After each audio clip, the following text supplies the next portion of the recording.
Hey, Assalamualaikum warahmatullahi wabarakatuh.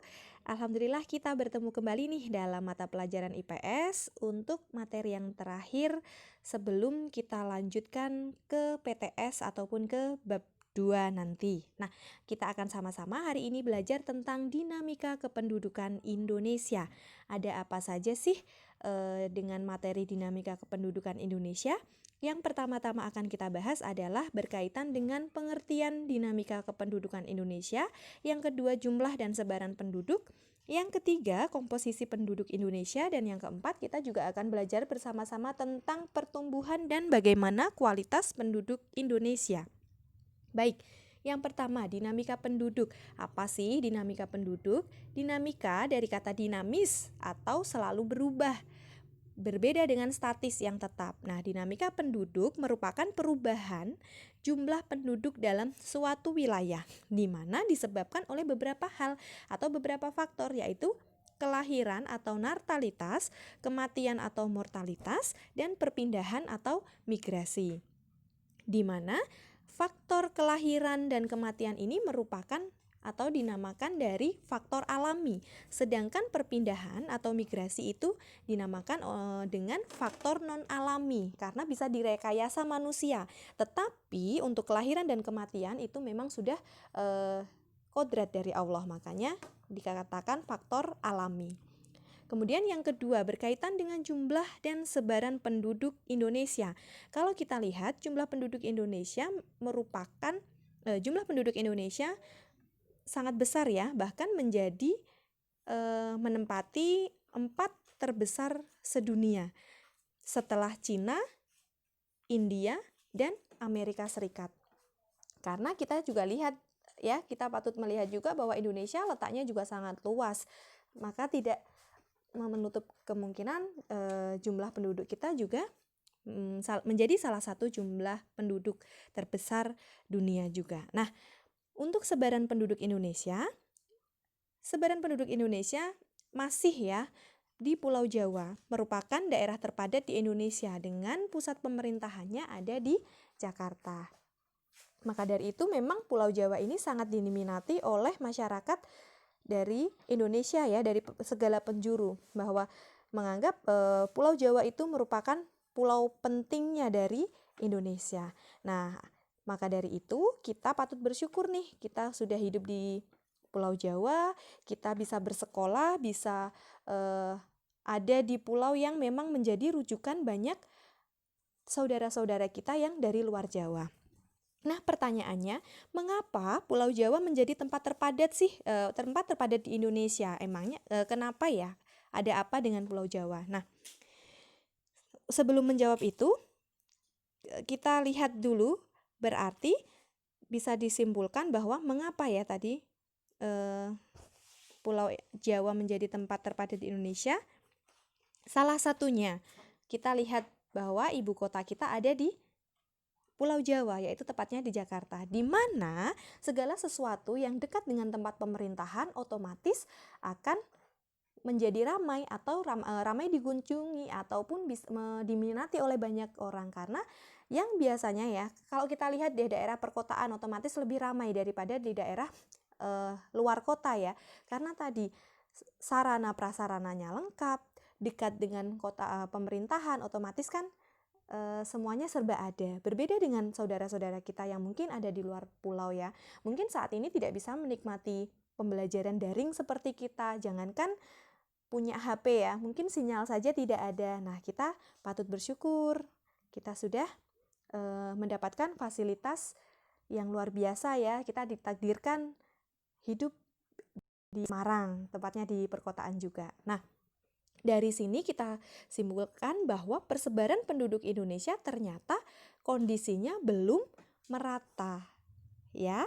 Nah, pertanyaannya sekarang adalah bagaimana cara penduduk Indonesia itu bisa merata?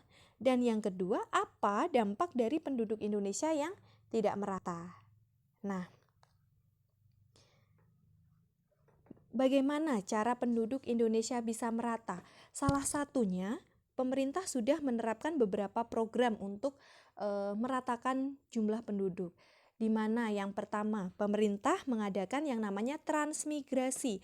Apa itu transmigrasi? Yaitu perpindahan penduduk dari daerah padat penduduknya, misalnya kayak beberapa penduduk di Pulau Jawa yang dipindahkan ke wilayah yang lebih sepi atau jarang penduduknya. Misal kalau dulu ada yang namanya program transmigrasi, misalnya ya orang-orang dari Jawa kemudian diberikan fasilitas gratis perumahan, kemudian perkebunan yang ada di Sumatera, Kalimantan, Papua. Jadi memang program pemerintah tadi menyalurkan biar penduduknya bisa merata, biar tidak uplek-uplek aja di Jawa ya.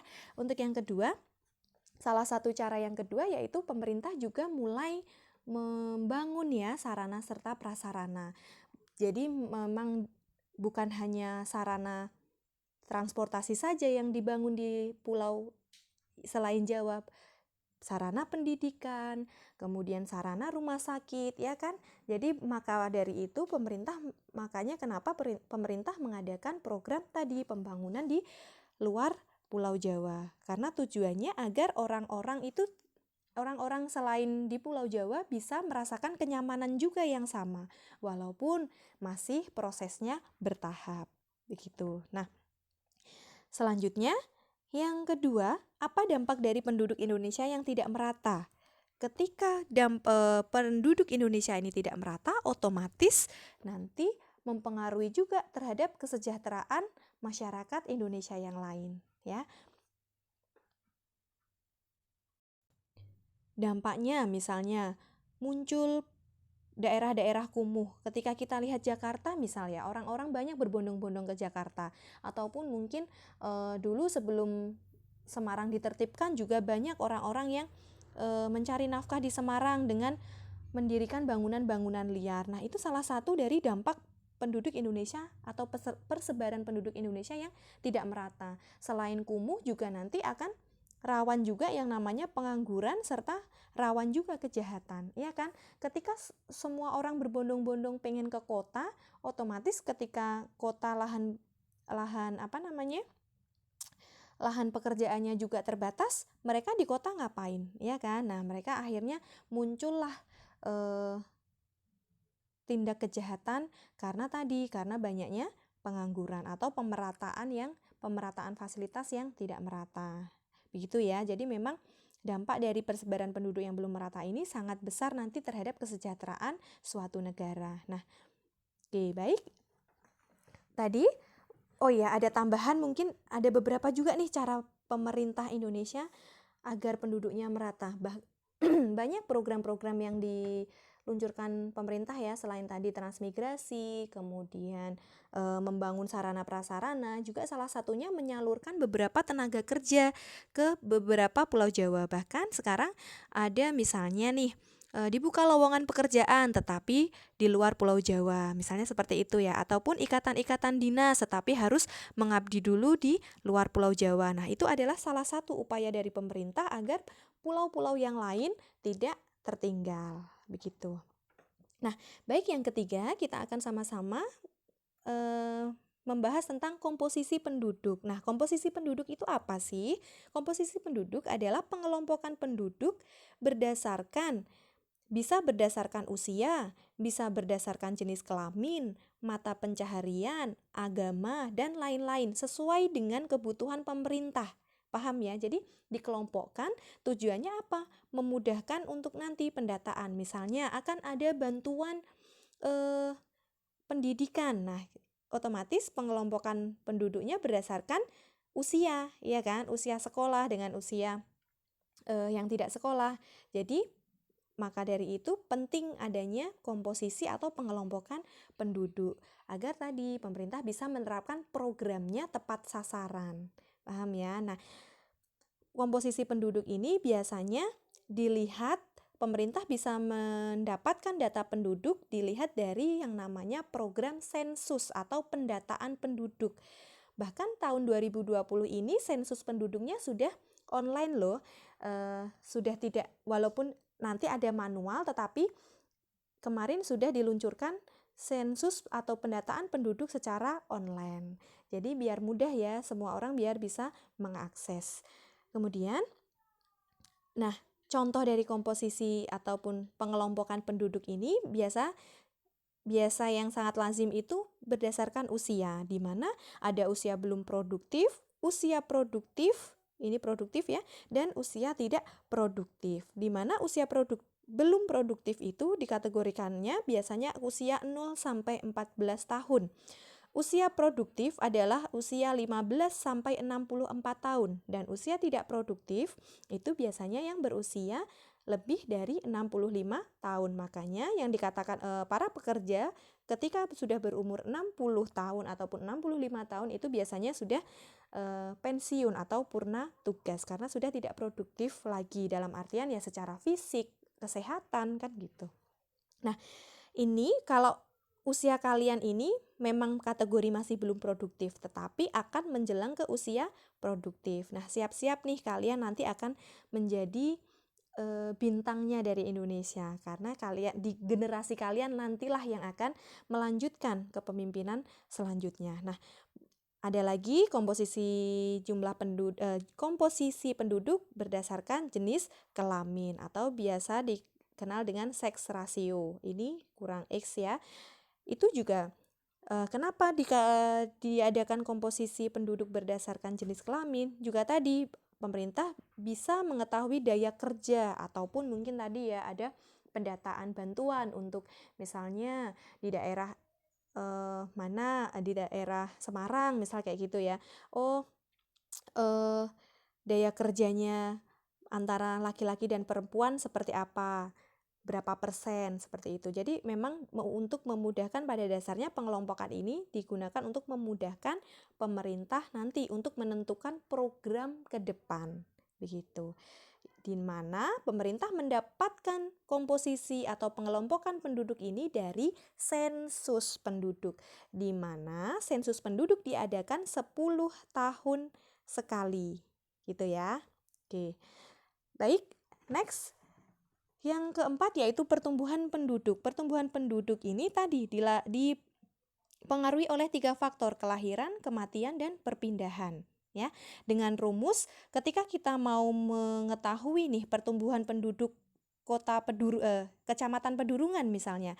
Oh, ternyata rumusnya atau cara mengetahuinya ada P sama dengan L dikurangi M ditambah I plus E, di mana P itu adalah pertumbuhan penduduk, L itu adalah jumlah lahir, M itu adalah mati, I adalah jumlah orang yang imigrasi ya, dari kata imigrasi orang yang datang, E dari kata emigrasi atau orang yang keluar daerah kita. Nah, jadi ketika kalian misalnya ada data nih Kecamatan Pedurungan ada kelahiran 10 misalnya, yang meninggal 5.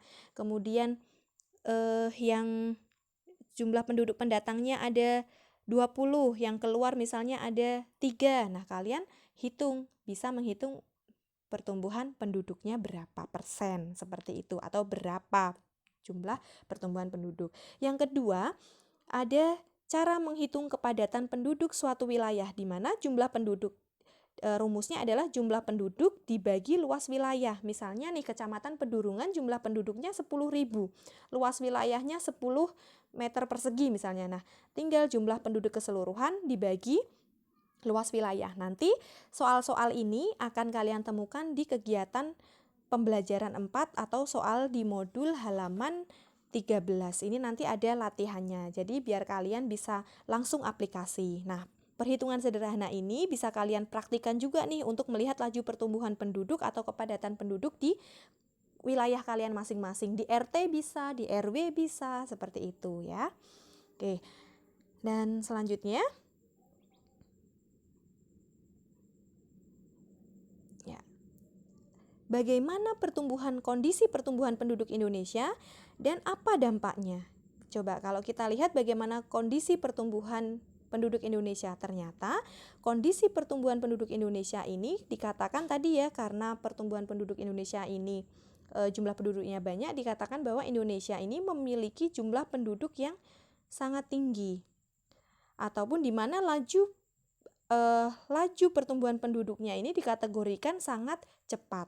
Nah, tetapi yang jadi pertanyaannya, apakah dengan lajunya atau cepatnya laju pertumbuhan penduduk ini sesuai juga dengan kualitas penduduk Indonesia? Paham ya? Kita nggak masalah negara kita jumlah penduduknya banyak, tetapi ketika kualitasnya bagus, bagus itu. Tetapi kalau kualitasnya kurang, nah itu nanti yang akan menjadi PR bagi kita semua. Jika kita lihat kondisi pertumbuhan penduduk Indonesia ini dikategorikan dalam piramida penduduk muda. Karena tadi jumlah piramida penduduk muda di mana jumlah usia belum produktif yang menuju produktif itu sangat banyak. Paham ya? Nah, biasanya negara-negara yang memiliki piramida penduduk muda itu adalah negara-negara berkembang. Berbeda dengan negara-negara maju, misalnya kayak Jepang, Jerman, itu piramida penduduknya berbalik dari Indonesia. Jadi kalau di sana bentuknya bukan piramida seperti ini, segitiga, tetapi kalau mereka segitiga terbalik, di mana jumlah orang tuanya lebih banyak daripada pemudanya. Ini karena mereka beberapa masyarakat di negara-negara maju berkomitmen atau memiliki komitmen yang mengesampingkan yang namanya pernikahan, karena bagi mereka pernikahan, punya anak itu ribet. Nah, itu juga tidak bagus karena fitrah manusia pada dasarnya adalah tadi ya, hidup berdampingan, bertumbuh dan berkembang. Yang penting sebagai manusia yang bijak atau khalifah di bumi, kita yang adalah bagaimana cara mengendalikannya. Yang diterapkan oleh negara-negara maju itu misalnya kayak tadi ya, menghindari pernikahan ataupun mungkin sangat tidak ingin adanya keturunan, itu kan juga nanti akan lama-lama ketika penduduk dunia seperti itu nanti akan mengalami kepunahan. Nah, alhamdulillah untuk di Indonesia semoga tidak sampai ya berpikiran seperti itu, karena tadi kita harus kembali ke fitrah kita sebagai manusia. Nah, tetapi kuncinya adalah ya ini peningkatan kualitas penduduk. Nah, ada dampak positif dari kondisi penduduk Indonesia yang perkembangannya sangat cepat. Dampak positifnya di mana kita memiliki cadangan pemuda atau generasi muda yang nanti akan membangun bangsa, ya kan? Tetapi syaratnya adalah yang berkualitas bagus. Nah, dampak negatifnya juga sangat banyak ketika suatu negara itu jumlah penduduknya atau laju pertumbuhan penduduknya sangat cepat, di mana rawan pengangguran, persebaran penduduk tidak merata, banyak usia belum produktif membuat beban angka ketergantungan tinggi, dan kemudian yang terakhir bisa juga selanjutnya juga menurunkan kualitas dan tingkat kesejahteraan. Ketika kualitas penduduk itu tidak bagus. Nah, kita coba lihat ya, kira-kira kita sudah masuk dalam kategori penduduk yang berkualitas atau belum. Nah, refleksi untuk kita semua. Maka dari itu, kenapa kalian bersekolah? Salah satunya yaitu untuk meningkatkan kualitas penduduk Indonesia. Makanya diadakan yang namanya sekolah. Oke, nah masih tentang pertumbuhan dan kualitas penduduk nih. Apakah kualitas penduduk Indonesia sudah bagus? Nah, ternyata masih belum maksimal karena beberapa wilayah di Indonesia yang mungkin belum tersentuh oleh bidang-bidang kemajuan. Begitu ya. Tadi karena pemerataan sarana prasarana yang belum, ataupun memang tingkat kepedulian masyarakat yang masih kurang. Kemudian bagaimana cara menekan laju pertumbuhan penduduk yang tidak terkendali? Salah satu utama dari menekan laju pertumbuhan penduduk, tadi Ustazah mau menekankan bahwa kita nggak masalah memiliki ibaratnya jumlah penduduk yang memang besar, tetapi kita juga harus mengendalikan, ya. Ingat, mengendalikan pertumbuhan penduduk. Dengan cara apa? Dengan cara menerapkan keluarga berencana. Keluarga berencana itu kok bukan melulu tentang menyetop anak ya, tetapi merencanakan. Misalnya bisa dari usia pernikahan, iya kan? Makanya kenapa sekarang dihimbau oleh pemerintah jangan mengadakan yang namanya pernikahan usia dini, karena tadi ketika memang belum siap mentalnya, belum siap ekonominya, nanti akan berpengaruh pada pendidikan anak-anaknya. Begitu ya. Nah, keluarga berencana itu artinya adalah merencanakan setiap ketika mau melahirkan misalnya. Jaraknya dikasih berapa tahun, atau nanti sudah mengkalkulasi atau menghitung-hitung pendidikannya di mana, biayanya seperti apa, atau cara mendidiknya seperti apa. Itulah yang dinamakan dengan keluarga berencana. Begitu ya.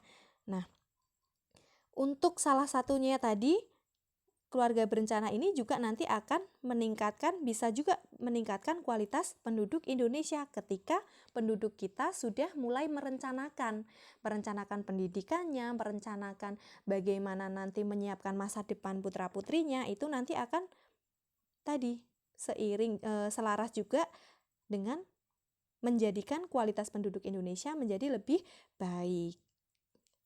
Nah, dari dinamika kependudukan Indonesia, kita beralih ke keragaman etnik dan budaya. Masih berkaitan dengan penduduk Indonesia ya.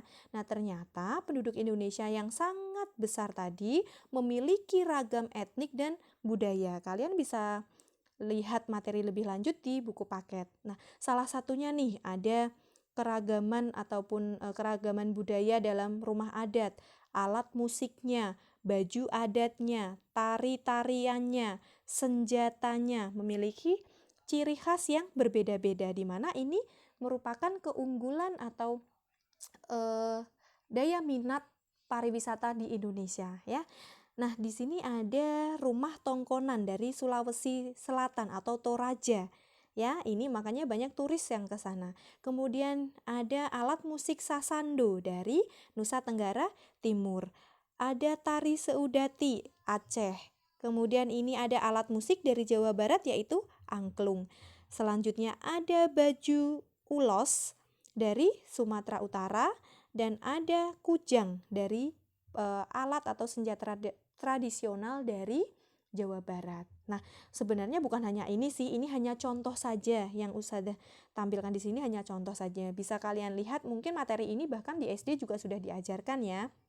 Ataupun kalian lihat juga di internet atau di buku paket. Nah, ada beberapa juga nih tampilan dari nama-nama rumah adat. Nah, kalian bisa semakin kita belajar, semakin kita mempelajari budaya atau keragaman yang ada di Indonesia, diharapkan kalian juga semakin memiliki toleransi, memiliki kebesaran hati untuk menerima perbedaan yang ada dari Indonesia. Karena Indonesia ini dibangun atas dasar keberagaman. Jadi tidak ada yang lebih suku yang lebih unggul atau tarian yang lebih bagus atau rumah adat yang lebih bagus, tidak ada. Tetapi posisinya adalah saling melengkapi. Ya, kita harus bersyukur, berbangga dan turut melestarikan budaya Indonesia. Khususnya ketika kita orang Jawa ya, budaya Jawa lah ya minimal. Nah, oke. Sebelum kita tutup, Ustadzah harapkan kalian bisa terus tanpa henti ataupun tanpa patah semangat untuk membaca referensi lain ya, dari buku, internet, modul.